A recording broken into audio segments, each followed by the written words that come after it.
Koil Sagar, Palamuru Rangareddy with Jurala source Dindi lift irrigation స్కీమ్స్కి G O ఇచ్చి కొంత పనులు మొదలుపెట్టిండ్రు. అదేవిధంగా ఆంధ్రప్రదేశ్లో కొన్ని పనులు మొదలుపెట్టిండ్రు. ఆ టైంలో కర్ణాటక ఒక విషయంలో సుప్రీంకోర్టుకు పోయింది, ఆనాటి ఆంధ్రప్రదేశ్ ఒక విషయంలో కర్ణాటకకు వ్యతిరేకంగా సుప్రీంకోర్టు పోయింది.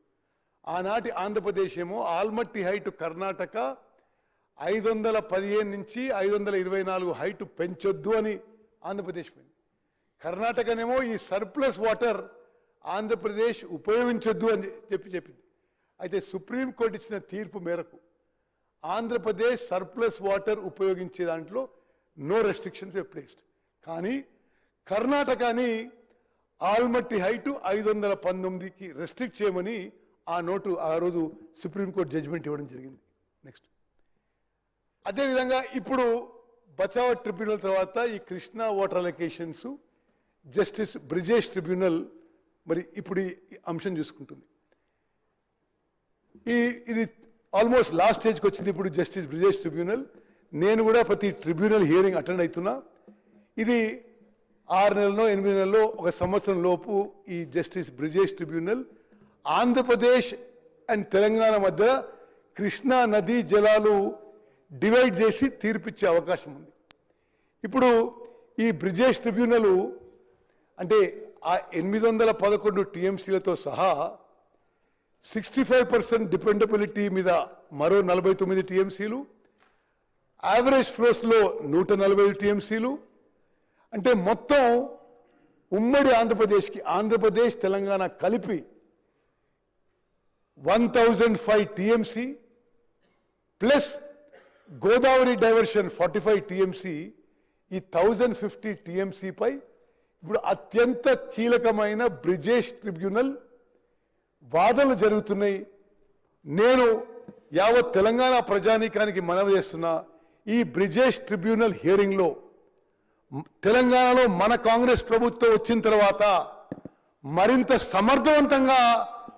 సమర్థవంతంగా వాదనలు వినిపిస్తూ ఈ బ్రిజేష్ ట్రిబ్యునల్ ముందు 75% డిపెండబిలిటీ, 65 యావరేజ్ అన్ని కలిపి ఈరోజు 73% కృష్ణా నదీ జలాల్లో మనకు కేటాయించాలని చెప్పి మన కాంగ్రెస్ ప్రభుత్వం బ్రిజేష్ ట్రిబ్యునల్లో ఆర్గ్యూ చేస్తున్న విషయాన్ని మనం చేస్తాం. నెక్స్ట్ సరే, ఆంధ్రప్రదేశ్ ఇది ఏపీ రీఆర్గనైజేషన్ యాక్ట్ ప్రకారము ప్రాజెక్ట్ వైజ్ స్పెసిఫిక్ అలొకేషన్ చేయాలంది. అదేవిధంగా ప్రాజెక్టులకి తక్కువ నీళ్ళుంటే ఆపరేషనల్ ప్రోటోకాల్ డిసైడ్ చేయాలని. ఇది ప్లీడింగ్స్, ఎక్స్పర్ట్ విట్నెస్, ఎవిడెన్స్ అన్నీ అయిపోయినాయి కానీ అండర్ సెక్షన్ 89, బట్ ఇంకా దీనిది ఆ ఆపరేషనల్ ప్రోటోకాల్ వాళ్ళు తీర్పు ఇవ్వలేదు. ఆ తర్వాత 2023 ఎలక్షన్ కంటే ముందు భారత ప్రభుత్వం ఫర్దర్ టర్మ్స్ ఆఫ్ రెఫరెన్స్ ఈ బ్రిజేష్ ట్రిబ్యునల్కి ఇవ్వడం జరిగింది. స్కిప్ చేసి ఓకే. ఇప్పుడు ఏ అంశాలు ఉన్నాయి బ్రిజేష్ ట్రిబ్యునల్ ముందు? ఈ బ్రిజేష్ ట్రిబ్యునల్ ఇప్పుడు తెలంగాణ రాష్ట్రానికి అత్యంత కీలకం. వాళ్ళు ఈ 811 టీఎంసీలు ఏదైతే ఉమ్మడి ఆంధ్రప్రదేశ్కి కృష్ణా నదీ జలాలు కేటాయించారో ఆ నదీ జలాలని ఆంధ్రప్రదేశ్ తెలంగాణకి వాళ్ళు డివైడ్ చేయాలి.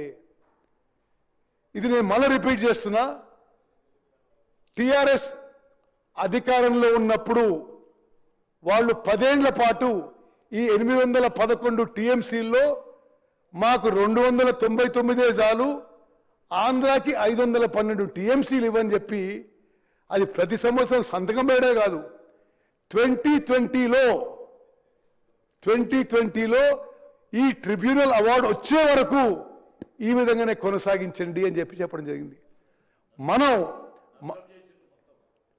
నష్టం చేయడం కాదు, తెలంగాణ రైతాంగానికి మరణ శాసనం రాసిన వీళ్ళు. మనం వచ్చిన తర్వాత ఈ ఇష్యూ అది కుదరదు, ఇట్లా వాళ్ళకి 66 ఇచ్చి మనకి 34 ఇవ్వడం కుదరదు, మాకే 71% నీటి కేటాయింపు చేయాలని మనం వాదనలు వినిపిస్తున్నాం. ఇప్పుడు అది ఆ 811 టీఎంసీల. అదేవిధంగా ఆ 194 టీఎంసీలో కూడా మరి అది కూడా ఆంధ్రప్రదేశ్కి తెలంగాణకి ఇప్పుడు డివైడ్ చేసేది ఉందిగా. మూడోది, ఉమ్మడి ఆంధ్రప్రదేశ్ ఉన్నప్పుడు పోలవరం నుంచి 45 టీఎంసీలు 80 టీఎంసీలు మొత్తం గోదావరి నుంచి కృష్ణా డెల్టాకు వచ్చినాయి.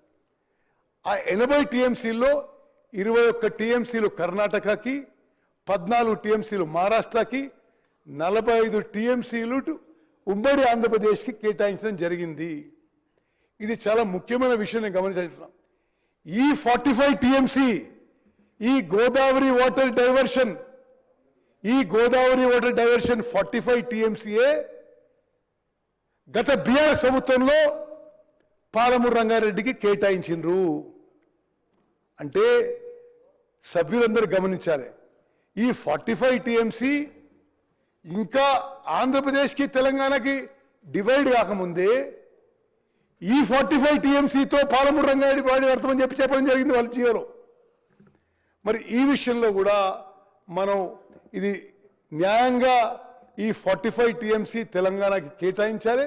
ఆ విధంగానే మనం ఇప్పుడు బ్రిజేష్ ట్రిబ్యునల్ ముందు వాదిస్తున్న విషయం.